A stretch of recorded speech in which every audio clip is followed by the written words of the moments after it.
na watende mema katika jina la Yesu.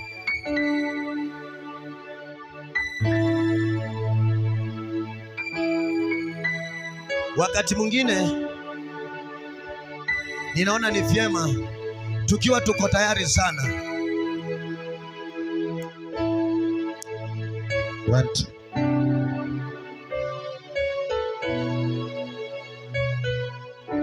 One, two. Haleluya.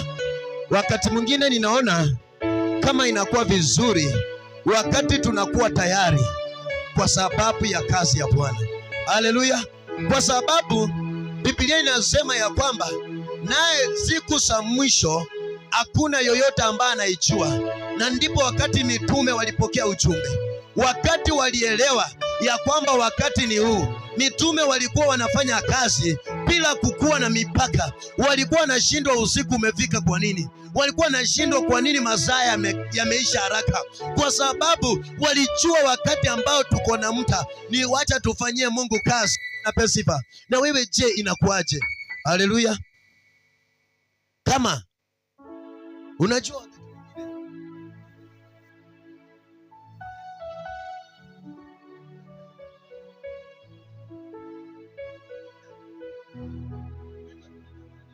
tukiwa na uwezo wa kuingia mapema, tukuwa na maombi ya kwanza ili tuweze kufunga hiyo milango ambayo alikuwa amepanga Bwana. Wewe ulilala ukijua kesho na kwenda kwa ibada, naye shetani alilala akijua ukiamuka tumbo itakuwa inakuuma. Ni kwa sababu mipango yenyewe unapanga mizuri ukamtumikia Yesu, naye shetani anakuanga na mipango tofauti. Kwa hivyo ni vizuri wakati mwingine unapojipata hivi unaondoka mapema kumtumikia Bwana. Bwana apewe sifa. Sijui kama unaona mahali alikuwa akifanya miujiza. Yesu alikuwa, Biblia inatuambia kwamba Yesu alikuwa analala mlimani. Akitoka mlimani nafikiria Yesu hakuwa anakunywa chai. Hakuwa anakunywa chai ndiye aingie kwa ibada. Kwa sababu ilikuwa nasema Yesu alipokuwa akitoka mlima alikuwa anaingia hekaluni na anaanza kufunza. Sifa. Inamaanisha Yesu alikuwa anathamini sana kumtumikia Mungu kuliko jambo jingine chochote kile. Yesu alitamani sana kumpendeza Mungu. Haleluya. Bwana Yesu asifiwe. Kwa hivyo nikiingia sasa kwa uchumi, Biblia inatuambia vizuri ya kwamba pale mwanzo neno, na lile neno alikuwa ni Mungu. Bwana asifiwe. Tunaanza kufuata ni step ya kwanza. Wakati wa kwanza ambao tuliambiwa tuangalie kuhusu mapepo, niangalie microphone ingine, ya kwamba tuangalie kuhusu mapepo na tuangalie kuhusu demon. Tukaweza kujua umuhimu wa mapepo ni akina nani, tukajua demon ni akina, na baadaye tukajua ya kwamba malaika wanafanya kazi gani, na ninaachwa.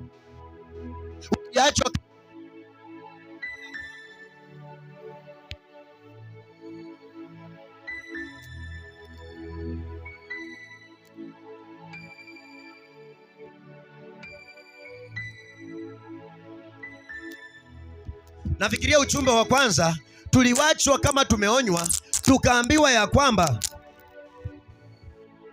ujue kuna malaika unaweza mkaribisha kwako, akipata umejichanganya kidogo, badala ya kukusaidia anakunyorosha, anakupika. Bwana apewe sifa. Kwa sababu yeye ni wa kuhakikisha uko kwenye njia za Bwana, ni wa kuhakikisha uko kwenye utakatifu. Bwana Yesu apewe sifa. Lakini leo ningependa kuuliza, je, unamtetemekea Mungu? Ama wewe unaona mambo yako yakiwa sawa, ama unaona tu kawaida? Leo tunaenda kujifunza kuhusu umuhimu wa Roho Mtakatifu. Bwana Yesu apewe sifa. Unajua, ninafikiria wakati mwingine tunapitia mbio sana, tunakosa hata kujua umuhimu hasa wa Roho Mtakatifu. Umuhimu, tunaandika hivi, umuhimu wa Roho Mtakatifu kwetu ni nini? Bwana asifiwe. Kuna mtu anasema, nikianza kuuliza hapa saa hii, mwingine ataniambia umuhimu wa Roho Mtakatifu ni ya kwamba atusaidie wenda Umuhimu wa Roho Mtakatifu ni ya kwamba atuonesha mambo yatatendeka kesho. Umuhimu wa Roho Mtakatifu, kuna mambo tofauti tofauti. Bwana Yesu apewe sifa. Lakini sasa tunataka kuangalia kwa undani umuhimu wa Roho Mtakatifu. Ninafikiria kwamba ule anatusomea Biblia yako sawa kabisa, amejitayarisha kwa ajili ya kutusomea neno kwa haraka sana, na Mungu akubariki na kutende mema katika jina la Yesu. Bwana apewe sifa.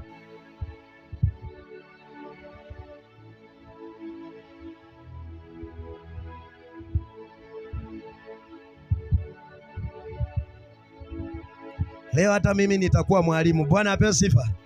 Haleluya. Nilisikia hapa watu wengi wanatamani vipawa vya kukuwa mwalimu wa neno. Bwana apewe sifa. Hata mimi leo nataka nikuwe mwalimu wa neno. Haleluya. Kwa hivyo ukinisikiliza vizuri, tunaenda vizuri kwa sababu leo mimi ni mwalimu wa neno. Bwana asifiwe. Kwa hivyo tunaanza kujua umuhimu wa Roho Mtakatifu kwetu. Umuhimu wa Roho Mtakatifu kwetu tunaanza kuipata pale katika kitabu cha kuipata katika kitabu cha Yohana Mtakatifu, katika Ufunuo wa Yohana Mtakatifu 14 mstari wake wa 13. Bwana Yesu apewe sifa. Haleluya. Hiyo ndio umuhimu wa Yesu kwanza kabisa kuamua Roho Mtakatifu akuje. Bwana Yesu apewe sifa. Nafikiria utatusomea mstari moja, msaidie na microphone.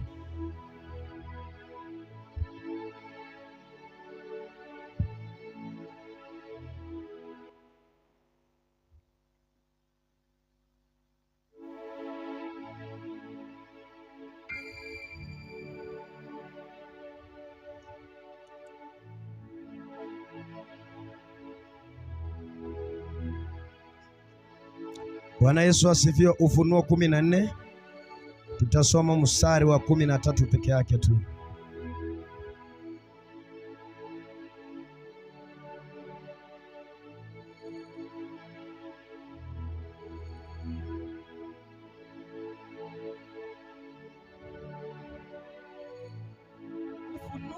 Ufunuo 14 mstari wa 13.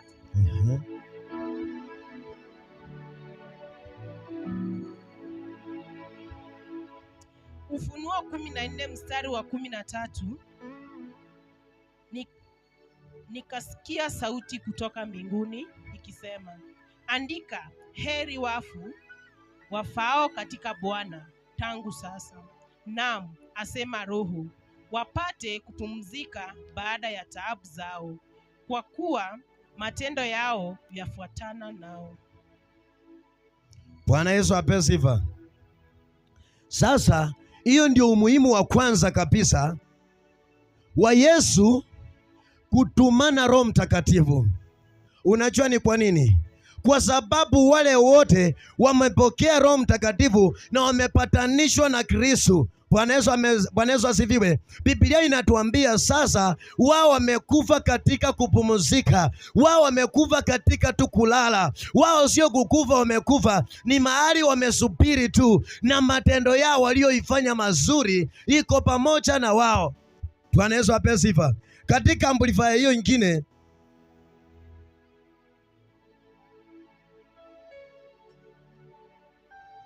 katika Amplifier nyingine 13 hapo mstari wa 13 hapo chini kabisa, tukimalizia nasema hivi, atiandika heri ambao tangu sasa wanakufa wakiwa wameungana na Bwana Yesu rohoni, asema naam, watapumzika kutoka taabu zao, maana matunda ya jasho lao yatawafuata. Bwana Yesu apewe sifa. Iko pamoja na wao, matunda ya jasho lao. Kazi mulioifanya, injili mahali mulikokwenda, kazi yoyote mulioifanya kwa sababu ya uvivio wa Kristo, yote imeandamana na sisi. Kwa hivyo mtu ambaye amekufa akiwa na Roho Mtakatifu, huyo mtu Biblia inakataa ya kwamba musiseme amekufa. Bwana Yesu apewe sifa. Huyo mtu ni kupumzika, amepumzika kwa sababu yeye amehesabika kuwa aliyefufuka pamoja na Kristo. Bwana Yesu apewe sifa. Na ndipo Biblia inatuambia kwamba Yesu alikuwa mwana wa kwanza ili na sisi tupate njia ya kuingia katika ufalme wa mbinguni. Bwana Yesu apewe sifa. Kwa hivyo tunapata kujuaje ya kwamba hiyo ni mlango uliofunguka kwa ajili ya Roho Mtakatifu aweze kutuandaa sisi tukapate nafasi ya kuingia katika ufalme wa mbinguni. Bwana Yesu asifiwe. Haleluya. Ninajua tunaendelea vizuri na ninajua naendelea kufuatilia ujumbe wa Bwana vizuri. Tusome hiyo Yohana 5 mstari wa kwanza hadi wa 5. Yohana wa kwanza. Kwa hivyo ukitoka utarudi nyuma kutoka Ufunuo kidogo, tu. Waraka wa kwanza wa Yohana 5 mstari wa kwanza hadi wa 5. Tuone sasa wenye wako ndani ya Roho wanakaaje. Tujue umuhimu wa Roho Mtakatifu. Alikuja ili tufanye nini?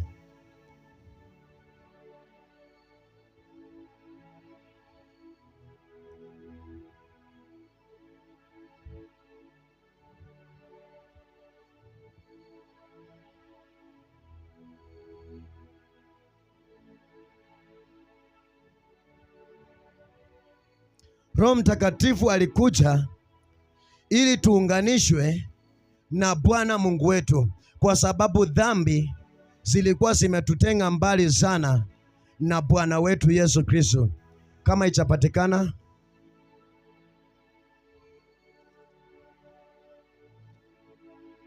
kama umeipata Yohana, katika waraka wa kwanza wa Yohana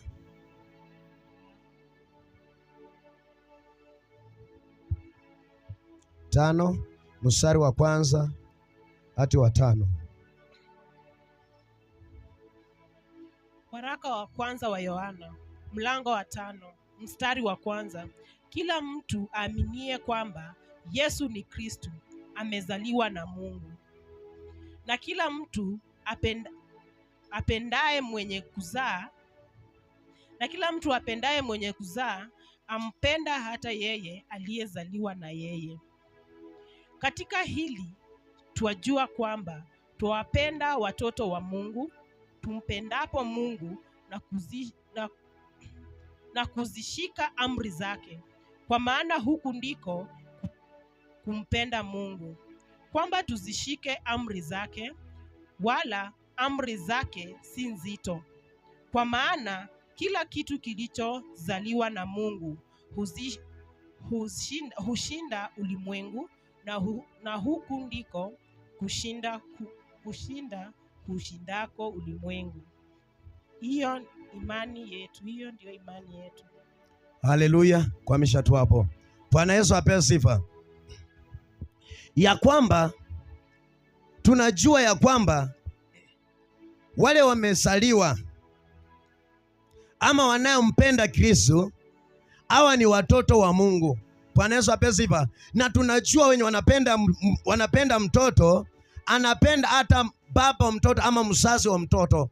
Bwana Yesu apewe sifa. Kwa hivyo inamaanisha ukimpenda Yesu unampenda hata Mungu, kwa sababu Mungu ndiye mzazi wa Yesu. Bwana apewe sifa. Na inasemekana na kwa sababu ya hiyo tunakuwa watu wa Mungu. Bwana Yesu apewe sifa. Kwa sababu hiyo tunakuwa watu wa Mungu na tunakuwa na upendo kwa sababu tumefanyika watoto wa Mungu. Bwana Yesu apewe sifa. Kwa hivyo ni vizuri wakati ambapo unakaa ukijua kwamba huyu Roho Mtakatifu ninafaa nimtunze, maana amefanyika sehemu kubwa sana. Ameniunganisha na Bwana, ameniunganisha na Mungu. Akiondoka tu dakika chache, basi wewe pia na Mungu mumeondokeana. Bwana Yesu asifiwe. Haleluya. Unajua kuna mambo ambaye yanatendeka katika anga ya kiroho ambayo ni mazito sana, na mambo ambayo yanatendeka katika anga ya kiroho, watu wamemzoea Mungu, na baada ya kumzoea Mungu, kila mtu anasema ya kwamba mimi nina roho, mimi ninaweza kunena, mimi niko na Roho Mtakatifu, mimi ninatembea hivyo. Yani wamechukua Roho Mtakatifu wakamfanya kuwa wakawaita sana. Sasa kama wakati kama huu, watu wengi wanamdhihaki Roho Mtakatifu. Watu wengi wanamhuzunisha Roho Mtakatifu kwa sababu wamemfanya Roho Mtakatifu kukuwa mzaa katika maisha yao, wamemfanya kuwa mwanabiashara, wamemfanya jina la Yesu kukuwa ni jina la biashara. Hata mtu ametoka kwenye dhambi saa hizi na pata anasema nimeokoka, Yesu ni Bwana. Ni kwa sababu ya ule Roho Mtakatifu aliondoka ndani yake. Ana Roho Mtakatifu lakini anafikirianga ya kwamba ako na Roho Mtakatifu.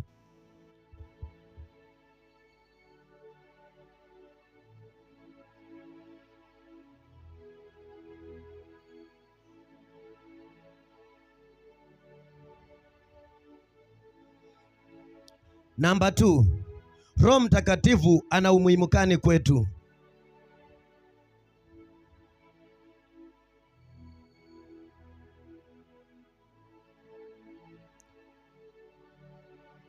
Roho Mtakatifu ana umuhimu gani kwetu? Roho Mtakatifu ako na umuhimu kwetu kupambanua. Bwana Yesu apewe sifa. Ako na umuhimu kwetu kupambanua na kutufanya tujue ya kwamba huyu hata kama ananena na ndimi, huyu si wa Bwana. Bwana Yesu apewe sifa. Anatusaidia kupambanua ya kwamba huyu kulingana na mienendo zake, huyu ana Roho Mtakatifu hata kama atafanya nini. Bwana Yesu apewe sifa. Unaweza enda mkutano watu wengi waanguke ama watu wengi watembelewe, lakini ukiangalia ndani utajua ya kwamba huyu mtu ana Roho Mtakatifu. Bwana Yesu apewe sifa. Ni kwa sababu gani umejua ana Roho Mtakatifu? Ni kwa sababu umekuwa katika kiwango cha juu sana, umekuwa ukimtafuta Bwana sana hadi ukajua siri za Roho Mtakatifu. Kwa hivyo Roho Mtakatifu anakuja kukwambia ya kwamba huyo unayemuona leo hii, huyo mtu achakuwa sawa. Bwana Yesu apewe sifa. Hebu tuangalie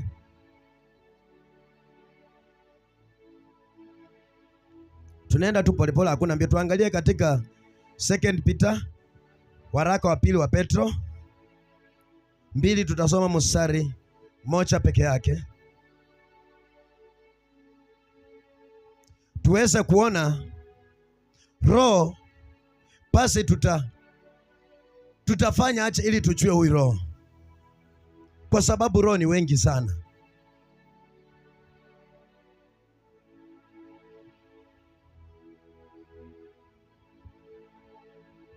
Kuna mtu unaona anasema hata kama nani anaimba, hata kama pasa fulani lakini mimi roho yangu hapana, inakatana na yeye. Bwana Yesu apewe sifa.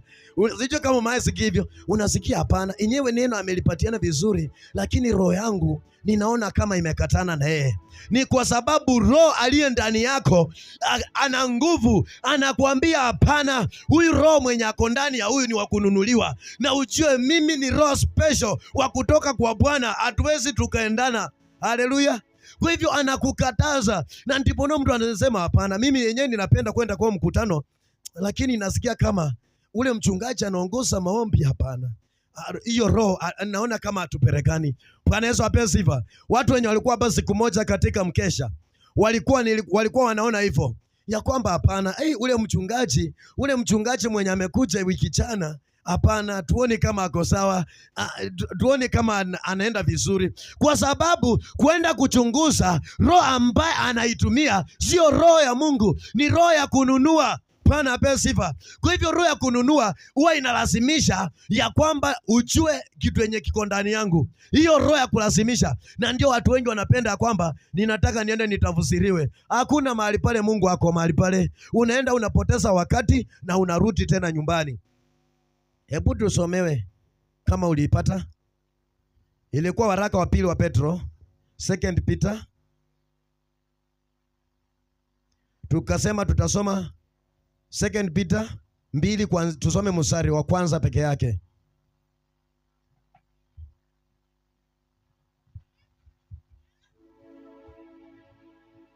Waraka wa pili wa Petro, mlango wa 2, mstari wa kwanza. Lakini kuliondokea nabii wa uongo katika wale watu, kama vile kwenu kutakavyo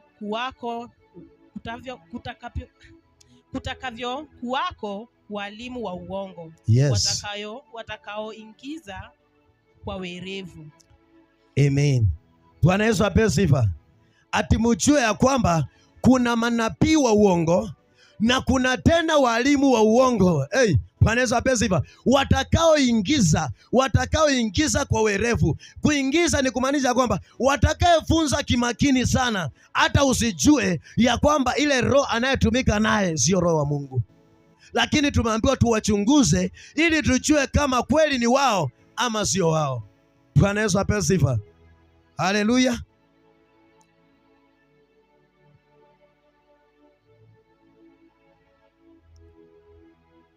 Haya, hiyo waraka wa Yohana wa kwanza 4 hapo. Tutasoma mstari mmoja tu.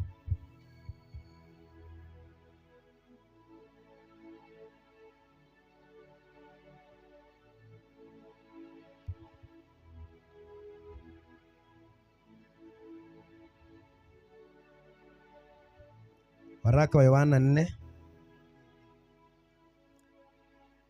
mstari wa kwanza wa 4, tutasoma mstari wa kwanza peke yake. Tunaangalia kuhusu hao manabii na walimu. Hapo sasa ndio tuko. Waraka wa kwanza wa Yohana mlango wa 4 mstari wa kwanza.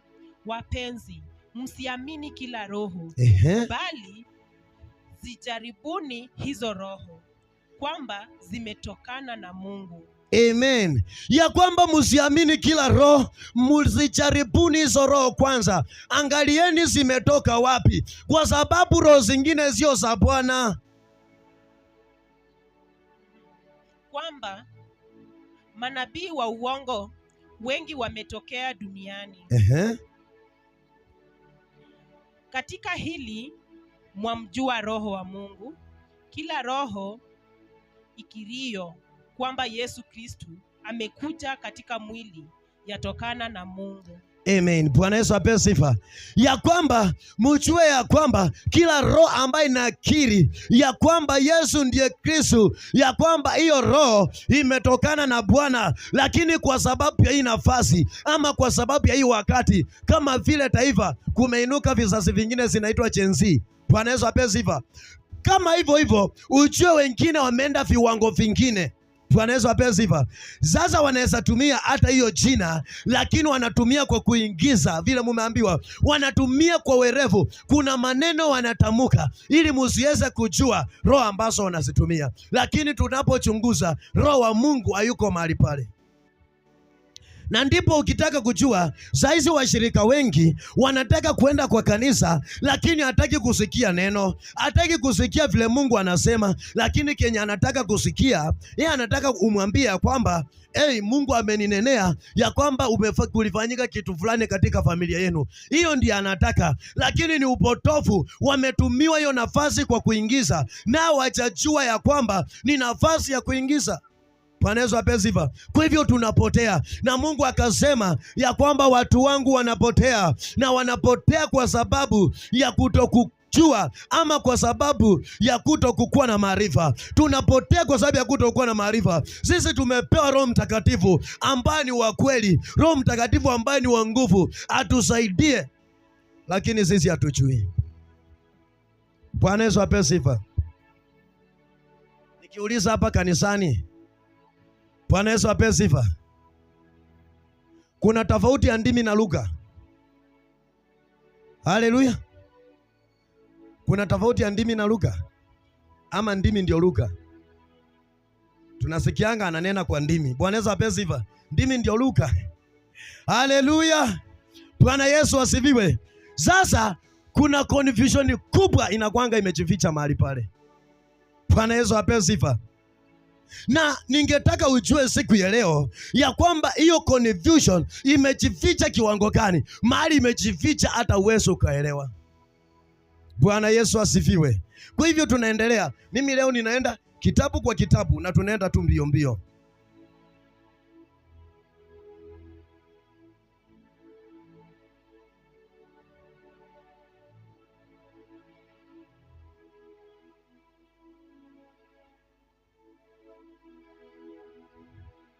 Roho Mtakatifu namba 3. Roho Mtakatifu anatusaidia tena. Bwana apewe sifa. Roho Mtakatifu anatusaidia tena wewe kujijua wewe ni nani. Anatusaidia kujijua mimi ni nani. Roho Mtakatifu akiwa ndani yako huwa anakushauri ya kwamba baba, usiende kwa ulevi. Bwana Yesu apewe sifa. Roho Mtakatifu akiwa ndani yako anakuambia bana, wewe ni kijana wa kanisa, usiende kwenye usherati. Roho Mtakatifu akiwa ndani yako anakuambia hapana, hii barabara unayopitia itakuletea madhara mtoto wangu. Roho Mtakatifu akiwa ndani yako anakuambia hapana, huyo mama umeshikana na yeye ni mbaya, ataacha nyumba yako imefunjwa. Anakuambia Roho Mtakatifu ukichua kukaa na yeye akiwa ndani yako, ako na siri nyingi, anaweza akakueleza zenye hata hujui. Lakini sisi tunakimbianga pale, mimi nataka kukua, unaambiwa umepokea kwa jina la Yesu. Haleluya. Wewe unakuja unaanza kushindwa, mimi nilinenewa ndimi na mimi sipokei ndimi. Unaanza kutengeneza ndimi. Hapana. Hizo ndimi ambazo zilikuwa zimeshuka ilikuwa ni nguvu ya kuingia katika, hiyo ndiyo ilikuwa roho iliyoingia. Ile ndimi iliyoangukia wanafunzi, ilipoangukia hiyo ndimi, ilipoingia ndani yao, iliwafanya wakuwe na uwezo wa kutranslate Luka. Sasa waanze kunena Luka zote. Hiyo ndimi ilipoangukia walianza kunena Luka. Bwana Yesu apewe sifa. Wakati walianza kunena Luka, hiyo wakati ndio Mungu alianza kujidhihirisha. Nafikiria kwa sababu tumesoma Biblia, ukisoma katika kitabu cha Matendo ya Mitume 1, nafikiria pale mstari wa 5, inasema ya kwamba Yesu akaambia wanafunzi ya kwamba msiondoke Yerusalemu, mungojeni pale Yerusalemu mpaka ule msaada ambao mliambiwa atakaposhuka juu yenu, sasa muende. Unajua msaada alikuwa nani? Huo msaada ni hiyo ndimi ilikuwa iwaangukie ili wakuwe na uwezo wa kunena Luka. Bwana Yesu apewe sifa. Haleluya. Hiyo ndio msaada wa Roho Mtakatifu kwa njia hiyo ingine. Bwana asifiwe. Kwa hivyo ukitaka kujua Roho Mtakatifu anafanya kazi ndani yako kwa njia gani, Roho Mtakatifu anafanya kwa njia kama hiyo. Bwana asifiwe. Sasa kuna vipawa ambazo walitafuta.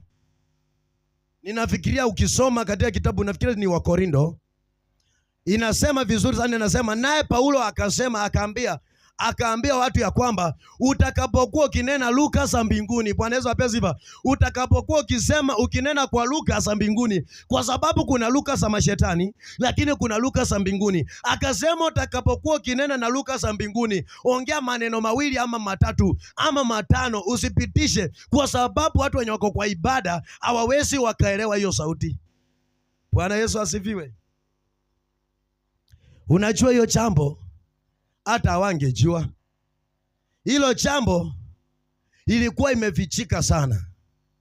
Kwa hivyo hiyo nguvu walikuja wakaipata baadaye ya kunena sasa kwa Luka. Bwana Yesu apewe sifa. Kwa lugha za mbinguni walikuja wakaipata baadaye. Kwa hivyo tunataka tujue Roho Mtakatifu basi anatusaidia aje? Tunaposoma katika kitabu cha Matendo ya Mitume 4, hiyo ni mrefu sana. Matendo ya Mitume 4, tutasoma kuanzia 32 hadi 37. Nifasi kama ni mistari kama 5 tu.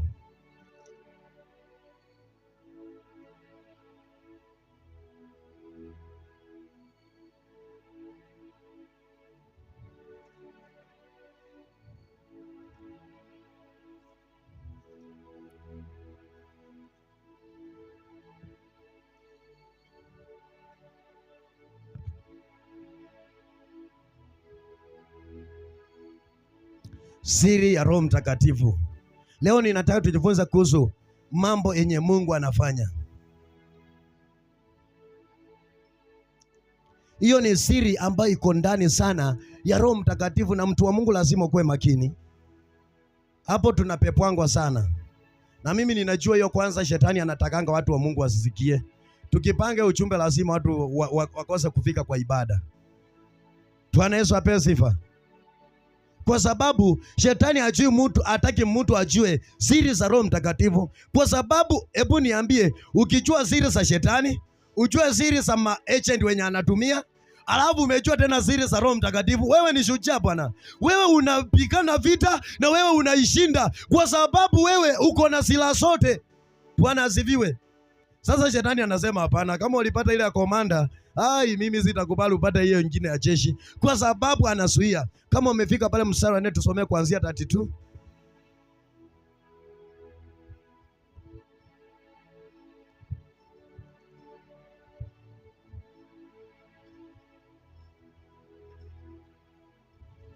Matendo ya Mitume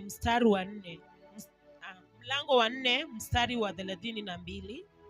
Na jamii ya watu walioamini walikuwa na moyo mmoja na roho moja, wala hapana mmoja aliyesema ya kuwa kitu chochote alicho nacho ni mali yake mwenyewe, bali walikuwa na vitu vyote shirika.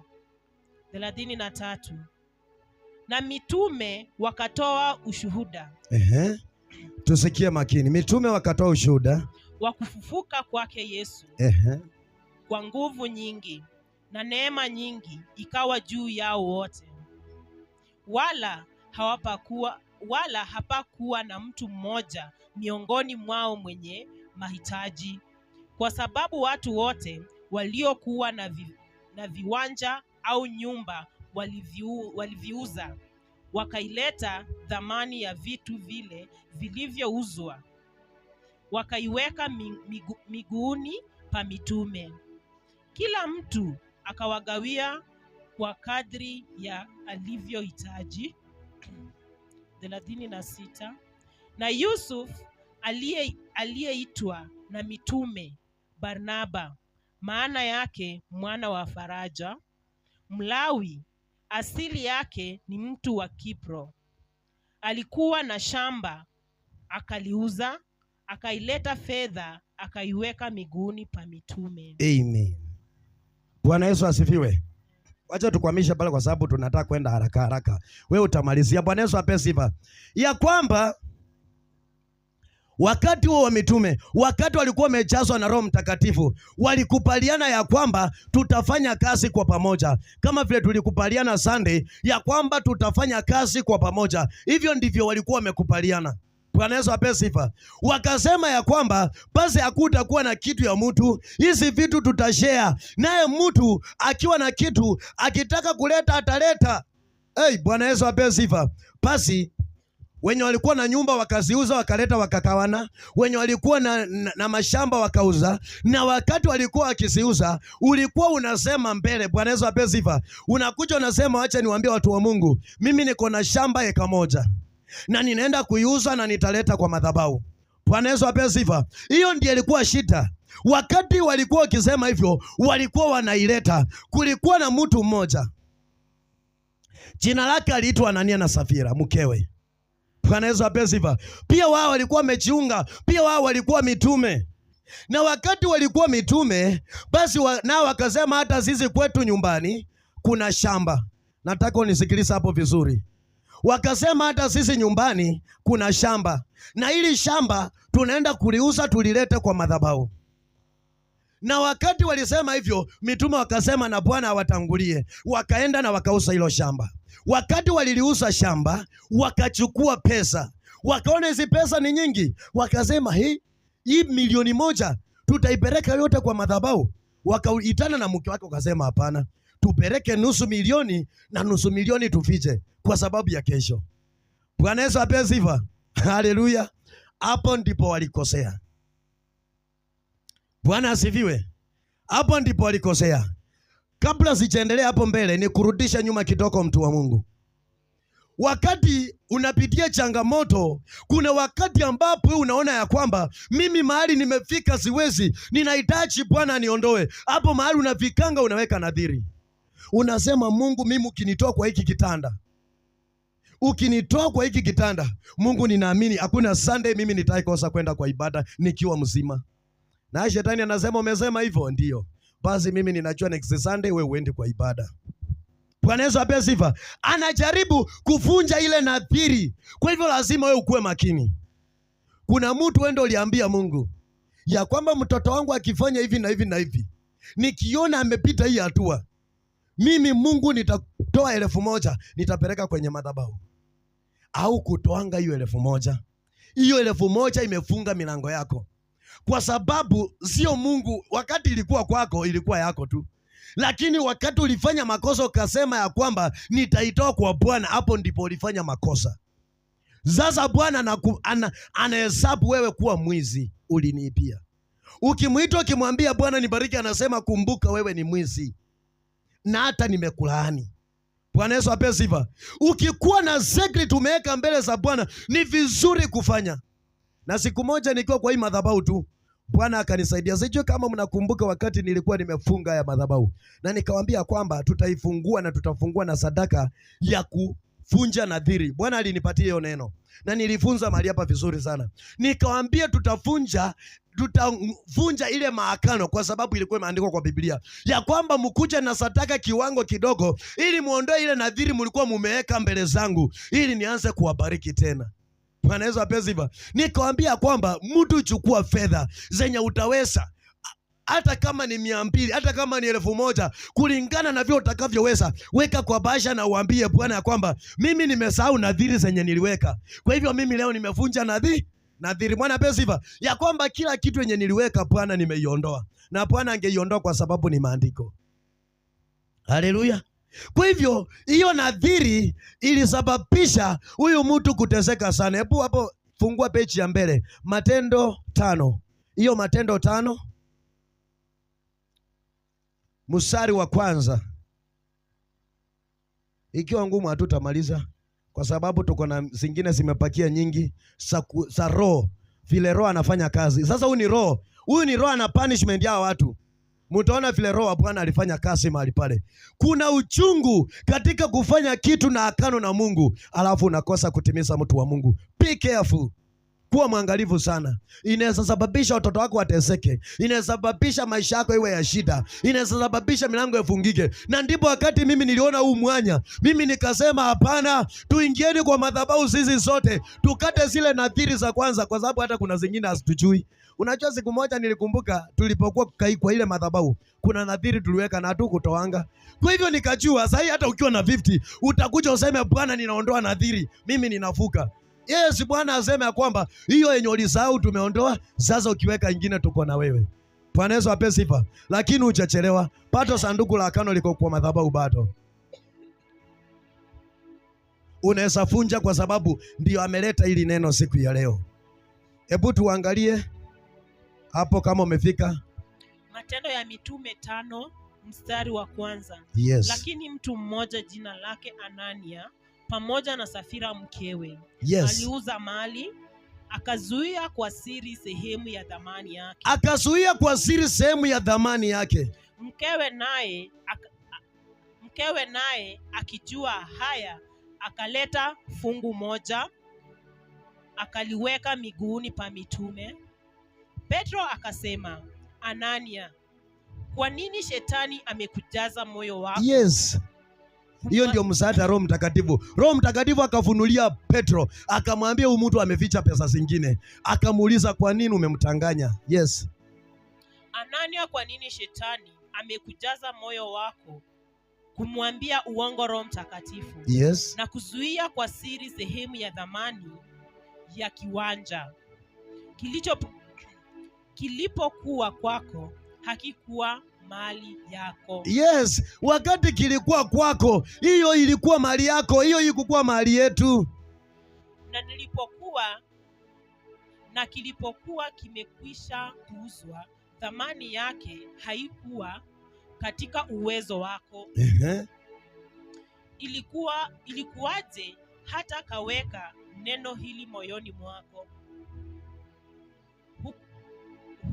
Hukumwambia uongo mwanadamu, ndio, bali Mungu. Anania aliposikia maneno haya, akaanguka, akafa. Hofu nyingi ikawapata watu wote walioyasikia haya. Vijana wakaondoka,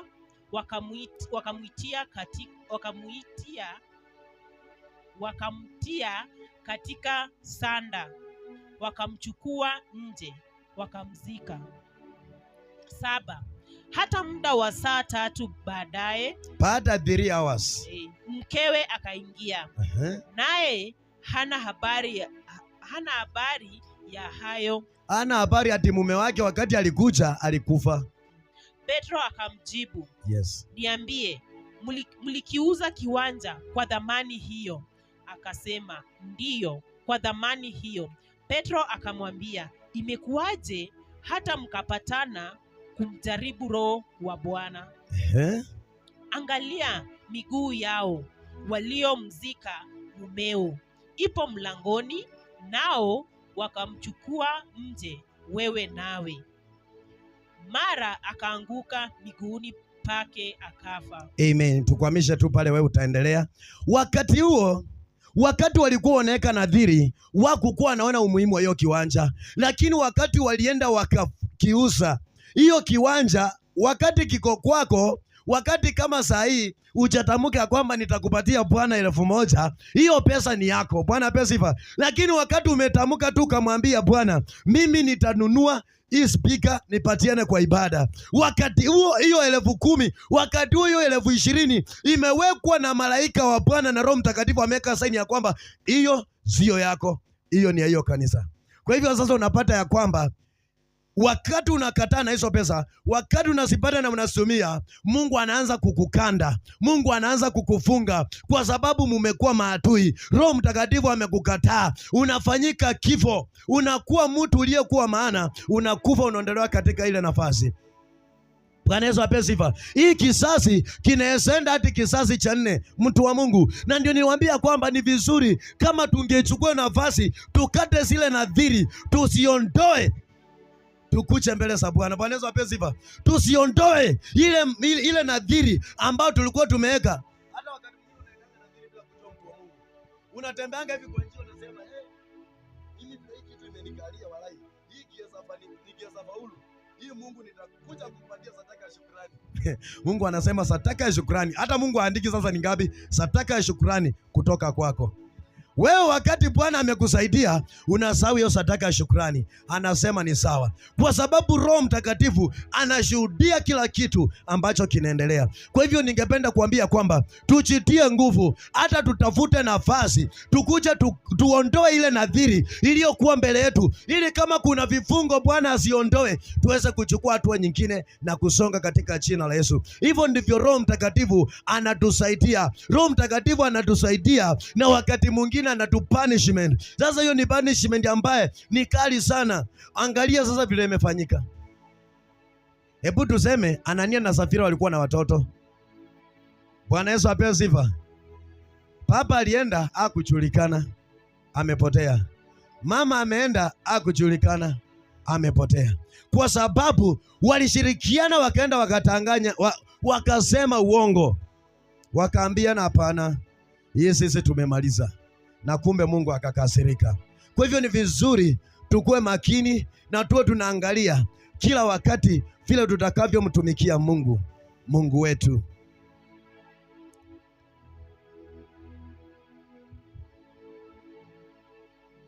Tunaenda vizuri. Sasa hapa nimeona nitakimbia mbio kwa sababu ya muda katika jina la Yesu.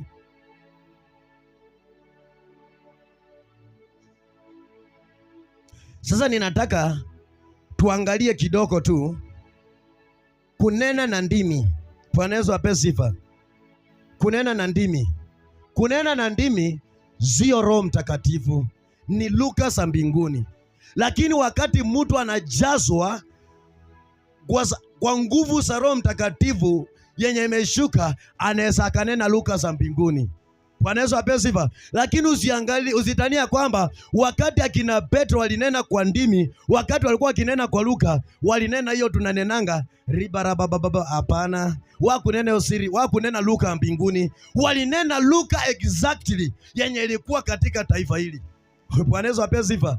Ukitaka kujua walinena lugha kabisa, hawakunena lugha mbinguni, lakini kuna lugha mbinguni sasa, lakini kuna lugha yenye walinena. Hii lugha yenye walinena ni kama leo ninakuja ninahubiri na Kikuyu. Mahali hapa ninasema Kikuyu, ninahubiri na Kikuyu. Ninawaambia Bwana ananena, Bwana anaongea na Kikuyu. Na ndio maana walishangaa wakasema, hao watu hawakuwa wamesoma Bwana. Wameanza acha kusema hii maneno. Hao watu hawakuwa wamejua Injili, wako wamesoma, ati wanaweza jua kwamba ati hili taifa linaongea hivi na hili linaongea hivi, wakasema kwamba hii imetoka wapi? Bwana Yesu apewe sifa. Ili tuweza kuiangalia, nimeona mtu akaniambia kwamba anataka ajue hapo. Basi tuingie moja kwa moja katika hicho kitabu cha Matendo ya Mitume. Hatutoki hapo. Matendo ya Mitume 2 mstari wa 5 hadi wa 13. Mistari 6 peke yake. Tuone basi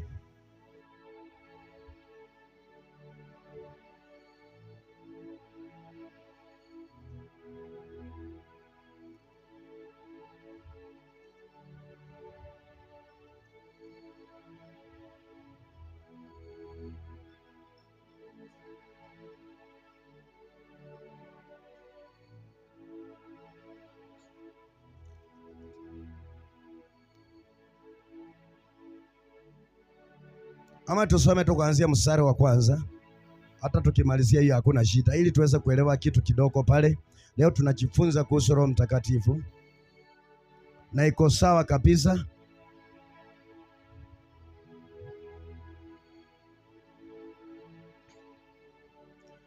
Matendo ya Mitume 2 mstari wa kwanza. Hata ilipotimia siku ya Pentekoste, walikuwako wote mahali pamoja. Kukaja ghafla toka mbinguni uvumi kama uvumi wa upepo wa nguvu ukienda kasi, ukaijaza nyumba yote waliokuwa wameketi. Kukawatokea ndimi zilizogawanyikana kama ndimi za moto uliowakalia kila mmoja wao. Wote wakajazwa na Roho Mtakatifu, wakaanza kusema kwa lugha nyingi kama Roho alivyowajalia kutamka. 5. Na walikuwako Yerusalemu Wayahudi wakikaa,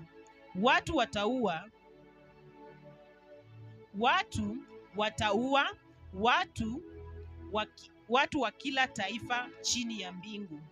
Basi sauti hii iliposikiwa, sikia sasa hapo vizuri. Sauti hii iliposikiwa, makutano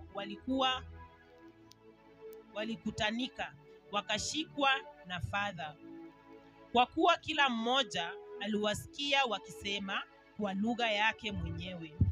Wakashangaa wote, wakastaajabu, wakiambiana, tazama, hawa wote wasemao si wa Galilaya? Imekuwaje basi sisi kusikia kila mtu lugha yetu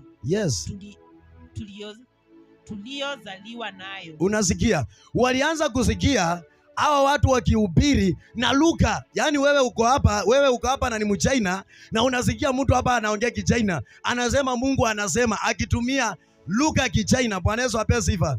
Na huyo mtu achasoma. 9. Warbarithi na Wamedi na Waelami nao wakaao Mesopotamia, Uyahudi na Kapodokia, Pondo la Asia, Frigia na Pamfilia, Amen. Misri na pande za Libya karibu na Kirene, na wageni watokao Rumi, Wayahudi waogofu, Wakreti na Waarabu tunawasia. Haleluya. Bwana Yesu apewe sifa. Hiyo majina yao imekuwa ngumu sana. Bwana asifiwe. Pale mstari wa 8 nasema hivi, imekuwaje basi kwamba kila mmoja wetu anawasikia wakisema kwa lugha yake mwenyewe?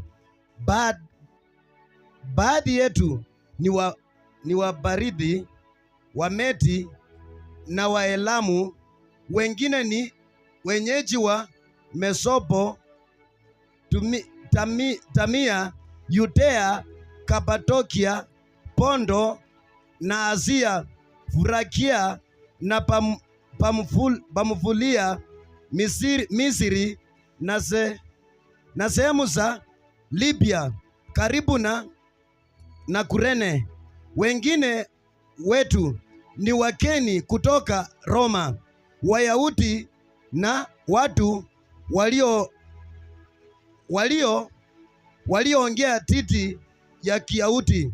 Wengine wametoka Kereti na Arabia. Sisi zote tunasikia wakisema kwa lugha zetu wenyewe mambo na kufadhaika huku wakiuliza hii ina maana gani? Bwana Yesu asifiwe. Hilo ni jambo liliwashangaza. Hebu niambie mataifa yote, hao watu walikuwa wamekusanyika, ni waumini, walikuwa mahali pamoja, lakini walisikia hizo lugha zote. Bwana asifiwe. Waliongea, mtu akiongea kwa Kihindi na mtu akiongea kwa Kiebrania, mpaka wakauliza hao watu wote wamezaliwa hapa Galilaya na sisi tunawajua. Kwa hivyo wakati lugha ilishuka mahali pale, wakati ndimi ilishuka, wakati walijazwa na Roho Mtakatifu, walipata nguvu ya kunena kwa lugha. Haleluya. Walipata nguvu ya kuanza kunena mambo ambayo hawakukuwa wanayajua. Bwana Yesu asifiwe.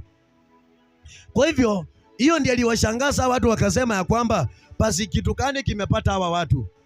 Kwa nini wanaongea kwa lugha tofauti? Kwa nini huyu mtu ni Myahudi na anaongea Kichina? Huyu mtu ni Myahudi na anaongea Kiingereza. Kwa sababu Mungu alikuwa anaonesha ya kwamba anataka injili itembee, ya kwamba akikutuma Uyahudi unaongea Kiyahudi huko, akikutuma Uingereza unaongea Kiingereza huko, akikutuma Zambia unaongea kilugha hiyo huko, kwa sababu ilikuwa ni Roho Mtakatifu mwenye ako ndani yako. Sasa nakupatia nguvu ya kunena. Haleluya. Bwana Yesu asifiwe. Kwa hivyo tunaelekea kumaliza. Sasa ninamalizia kwa sababu ninakimbia sasa, nitaruka vitabu vingine. Wacha nisome kitabu cha mwisho cha mchawi. Bwana Yesu apewe sifa. Mtu aliyekuwa mchawi, mtu aliyekuwa anatumia roho ya ushirikina na bado anatarajia kwamba anaweza nunua roho wa Mungu, na ndipo alikatazwa, akaambiwa roho wa Mungu anunuliwi. Kwa hivyo wakati unakuta mchungaji anataka kuuzie roho wa Bwana, anataka kuuzia uponyaji, anasema mkono mtupu sijui haulambwi. Hizo zote ni mambo ambayo watu wamekucha nazo kwa sababu ya kuvuna pesa. Na ndipo Petro alimwambia kwamba potelea mbali, mimi sitakuuzia Roho Mtakatifu. Wewe pika makoti utafute Mungu hata upate nguvu. Hebu tusome katika kitabu cha Matendo. Nafikiria tutamalizia tu hapo katika jina la Yesu Kristo. Matendo ya Mitume 10.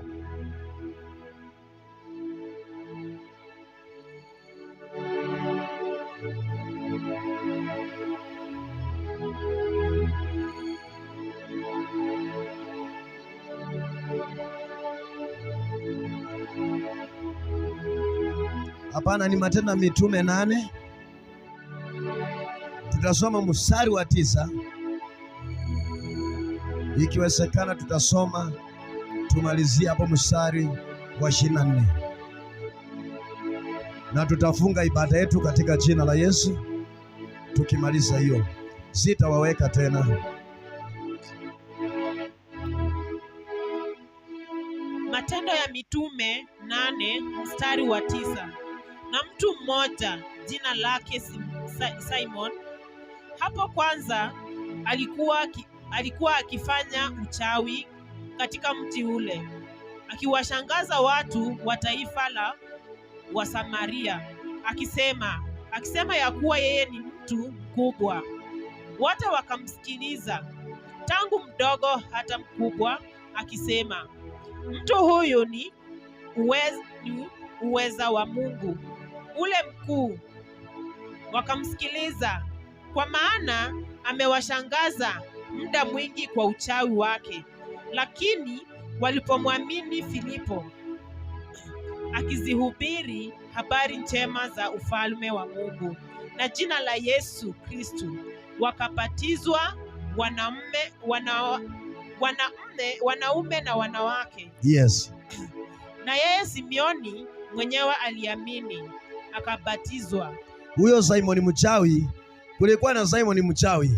Huyo Simoni mchawi alikuwa anafanya sarakasi, alikuwa anafanya mambo maajabu. Hati watu walienda kwake wakisema huyu ndiye Mungu, huyu ndiye amepewa uwezo na Mungu, hakuna mwingine kama huyu. Lakini baadaye Mungu akatuma akina Philip, wakakuja na injili takatifu, wakakuja na injili ya uvivio, wakakuja na injili ya Yesu. Basi akashindwa huyu nani. Hata huyo mchawi akaamua kubadilika. Tuendelee.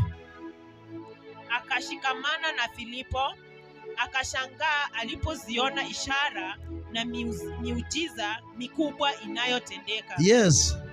Na mitume waliokuwako Yerusalemu waliposikia ya kwamba Samaria imelikubali neno la Mungu, wakawapelekea Petro na Yohana. Ndio. Ambao waliposhuka wakamwombea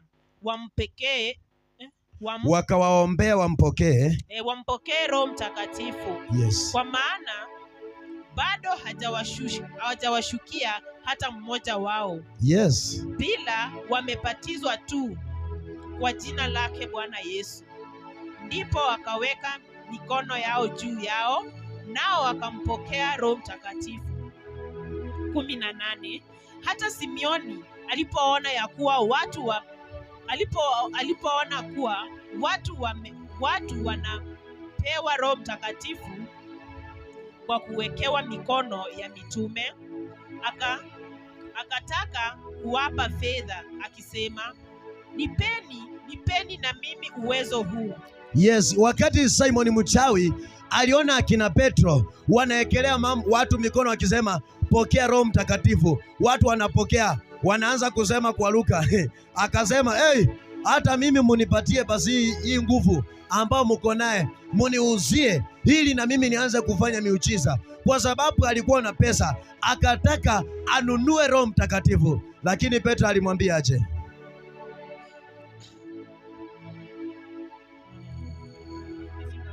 Ili kila mtu nitamweka mikono yangu apokee Roho Mtakatifu. Lakini Petro akamwambia, fedha yako na ipotelee mbali pamoja nawe, kwa kuwa umedhania ya kuwa karama ya Mungu yapatikana kwa mali.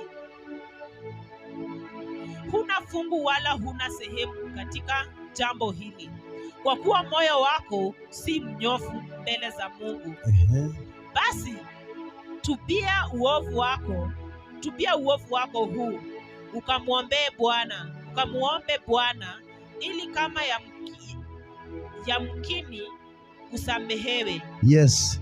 Fikiria hii ya moyo wako, kwa maana na kuona katika uchungu kama nyongo, na tena katika kifungo cha uovu. 24. Simioni akajibu akasema, niombeeni ninyi kwa Bwana, yasinifikirie mambo haya mliyosema hata moja. Amen. Akasema niombeeni kwa Bwana ili tafadhali haya mambo mumeyasema ya kwamba mimi sifai, ya kwamba mimi niko na roho mzito, niombeeni isije ikanikusa. Kwa sababu yeye Kenya alikuwa anataka anunue Roho Mtakatifu akafanye naye biashara. Juu yeye alikuwa mwanabiashara, akafanye naye biashara. Na hiyo roho ndio watu, kwa sababu ya hiyo watu wamekuwa kinunua roho, manabii wamekuwa kinunua roho, wachungaji wa uongo wamekuwa kinunua roho ili wakafanye kazi ya kulipisha. Bwana Yesu apewe sifa. Kwa sababu watu wataki kutafuta Mungu, sasa wanaenda kununua roho ili wakafanye naye miujiza. Na wamenunua roho za uchawi, wamenunua roho za ushirikina, wamenunua roho za uaguzi. Sasa wanatumia kwenye ibada ili wakaweza kuangusha watu, ili wakaweza kupatia watu miujiza. Bwana Yesu apewe sifa. Lakini Petro aliwaambia hapana, sisi Bwana mwenye tunamtumikia, Roho Mtakatifu mwenye tunamtumikia hapatikani kwa njia kama hiyo. Hata tumeona moyo wako uko na uzito, hata tumeona moyo wako uko na uchungu, hata moyo wako haufai katika ufalme wa mbinguni. Potelea mbali na pesa zako. Walimkemea wakamwambia, potelea mbali na pesa zako. Hatuhitaji pesa zako. Kenya tunahitaji wewe uanguke mbele za Bwana ili wewe urejee kwa Kristo. Ukirejea kwa Kristo, huenda atakuhurumia na akupatie hiki kipawa. Bwana Yesu apewe sifa. Kwa hivyo ningependa kuambia kwamba tumekuwa tunajifunza hizo siri za Roho Mtakatifu. Tumekuwa tukijifunza siri za nguvu za Bwana ukiwa ndani ya Roho. Ukiwa ndani ya Roho, kuna roho zinakuwa zinafurutana. Roho inafurutana na nyama ya kwamba enda ufanye, lakini Mungu anakuambia hapana. Inakuambia nenda ufanye, inakuambia hapana. Bwana Yesu apewe sifa. Unajua mimi naambianga watu tukue makini. Ninajua kuna baadhi ya watu mahali hapa tumaenda mahali mkesha. Mimi sijaona mkesha kama hiyo. Na mimi sikuenda mara moja. Mimi ndienda karibu mara 4. Yaani nakwambia mtu kusema Baba katika jina la Yesu anasema na ndimi. Na hata akimaliza maombi anamaliza na ndimi. Na iko mbali, iko tu ikaroka. Bwana Yesu apewe sifa. Alikuja hapa siku ya mkesha akashindwa, aliondoka mapema. Kwa sababu anaanza na ndimi, anamaliza na ndimi. Yaani mpaka hata sijui mambo mengine mtu anatamka aje. Mpaka nikauliza watu, mnajua kwamba kuna roho ya kuchanganya, kuna roho ya uakuzi. Nikiwauliza unajua hata kama lakini najua mahali sikia. Sikuna huyu anaitwa, sikuna mwimbaji ambaye hajui Mungu anaitwa Suju. Unamjua? Bwana asifiwe. Ule ameimba Shukari. Sikuna wakati aliimba wimbo na akasema rikiti rikiti rikiti, akasema ni ndimi. Akasema rikiti rikiti rikiti. Rukuju. Bwana Yesu apewe sifa. Na watu wakazivu, wakasema ati ananena, ati Mungu anamunenea. Mungu anakunenea saa ngapi? Saa yako kwa Diamond.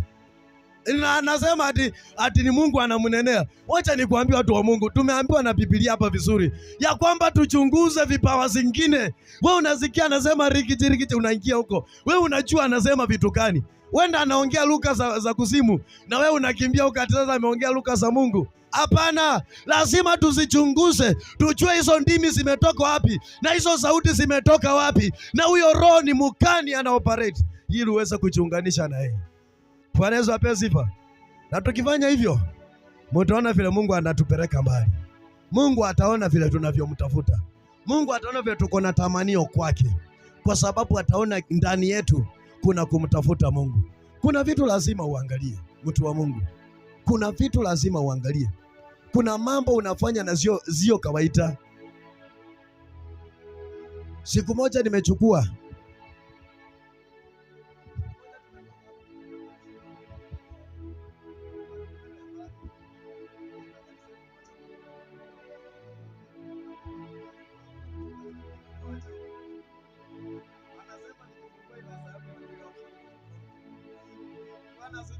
haya, lakini vile anakaa unaweza sema sio mchungaji, lakini ukiangalia kanisa yenye ako nayo ni kubwa kuliko hii. Kubwa sana kuliko hii yetu. Na watu wanaenda wengi kwa sababu yeye alikuwa akisimama anasema, wewe huyo mzee uko naye sio wako, waachana na yeye. Wamama walitupa wazee, wakaachana na wazee wao. Mpaka tulipokuwa mahali pale, na hiyo siku ndio nilijua Jesus zewe wanakuanga na Mungu. Hiyo siku washirika wote wakitoka huko waliuliza, huyo pasa mlimtoa wapi? Mchungaji au pasa mlimtoa? Nikamwambia mimi nilimkuta huko, sasa mkiniuliza mimi najua mahali alitoka. Akasema hapana, sio yeye, huyo sio mchungaji. Na kusema ukweli, ilikuja tu ikachifunua hivi, akaachiliwa, akaanikwa hivi. Mambo yenye ilikuwa inafanyika huko ingine baya sana, baya zaidi.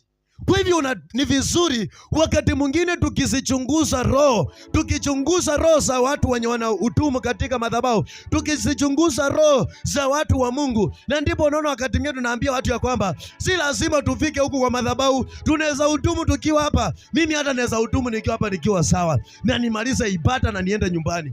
Bwana Yesu apewe sifa. Kwa sababu ni vizuri tujichunguze, ni vizuri tuelewe vile tunavyomtumikia Mungu, tuelewe vile tutafanya kazi na Mungu wetu, tuelewe vile tutatembea na Mungu wetu. Bwana Yesu apewe sifa. Kwa hivyo ningependa kuambia kwamba siri ya Roho Mtakatifu, namba 1, tumeona Roho Mtakatifu alikuja ili akuokoe, ili akupatanisha na Baba. Tumeona Roho Mtakatifu anakusaidia wewe kujua watu wenye unakaa nao ni akina nani, ni wa uongo ama ni wa ukweli. Tumeona Roho Mtakatifu anakusaidia hata wewe mwenyewe kujijua mimi ni nani. Unaambia watu inua mikono yetu tuabudu Bwana. Unasikia watu wanatembelewa, watu wanaabudu. Unashika keyboard hivi nalia kama kinanda. Hey, unajua kumbe mimi. Roho Mtakatifu anakuambia sasa, hiyo ndio position yako. Hiyo ndio position yako, usitoke kwa keyboard. Hiyo ndio nafasi yako. Anaambia wewe ule mwingine, hiyo ndio nafasi yako, usitoke kwa praise. Hiyo ndio nafasi yako. Kwa sababu Roho Mtakatifu anatufunza na wengine anatuonya, kama vile kina Anania na Safira, anatuambia mchunge. Hey, haleluya. Si Mungu wa mbinguni awabariki sana na watende mema katika jina la Yesu. Tusimame kwa miguu yetu.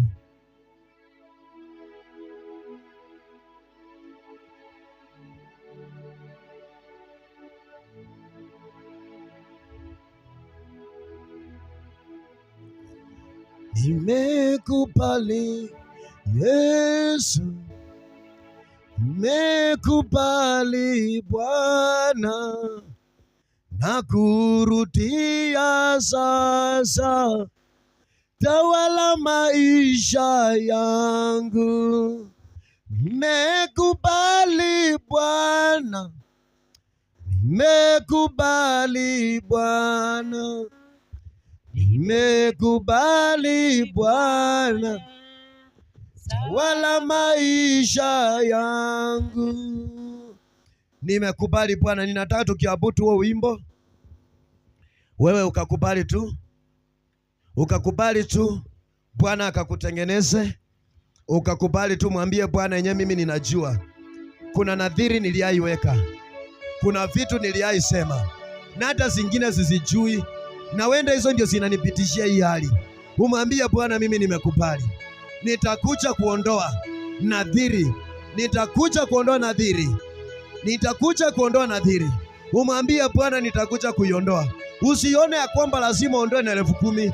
Usione ya kwamba lazima ondoe na 1,100. Usione ya kwamba lazima ondoe. Wewe ndio umwambie tu, Bwana, nitaiondoa na hii kiwango changu, alafu tutajipanga siku ambazo tutaziondoa hizo nini mbele za Bwana. Tutaziondoa hizo nadhiri, hizo maakano zetu mbele za Bwana, ili Bwana akaanze upya na sisi katika jina la Yesu.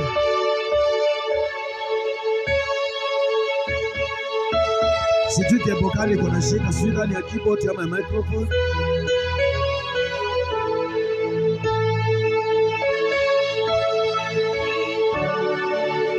Haleluya.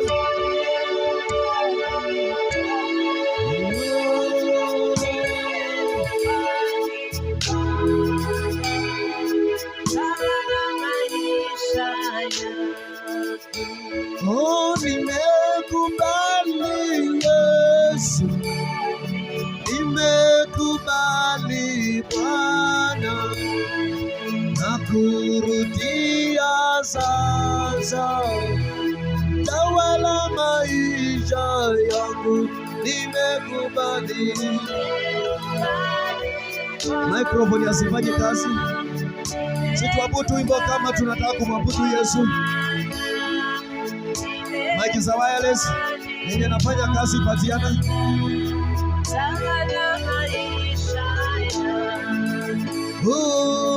Nimekubali Emmanuel, nimekubali Ebeneza, nakurudia sasa, tawala maisha yangu. Nimekubali,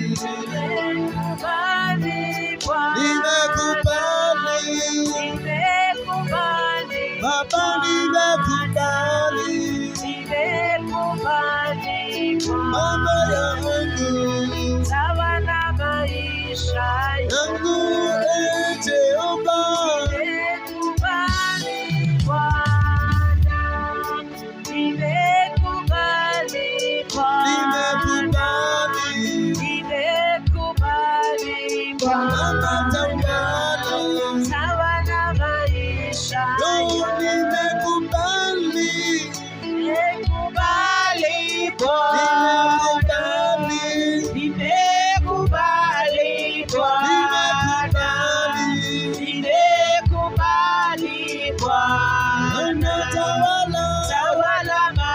maisha yangu. Oh, nimekubali Immanueli, nimekubali Adonai, nakurudia sasa, tawala maisha yangu, ewe Yesu. Nimekubali Bwana, nimekubali Bwana, nimekubali Bwana, tawala maisha yangu. Nimekubali Bwana, nimekubali Bwana, nimekubali Bwana, tawala maisha yangu. Nimekubali Bwana, nimekubali Bwana, nimekubali Bwana, tawala maisha yangu. Yesu, nimekubali Immanueli, nimekubali Adonai, nakurudia sasa, tawala maisha yangu. Nimekubali Bwana, nimekubali Bwana, nimekubali Bwana, tawala maisha Yesu, nimekubali nimekubali Bwana, nimekubali Bwana, nimekubali Bwana, tawala maisha nimekubali Bwana, nimekubali Bwana, nimekubali Bwana, tawala maisha. Usinipite Yesu, Nimekubali Bwana wangu, nimekubali Bwana,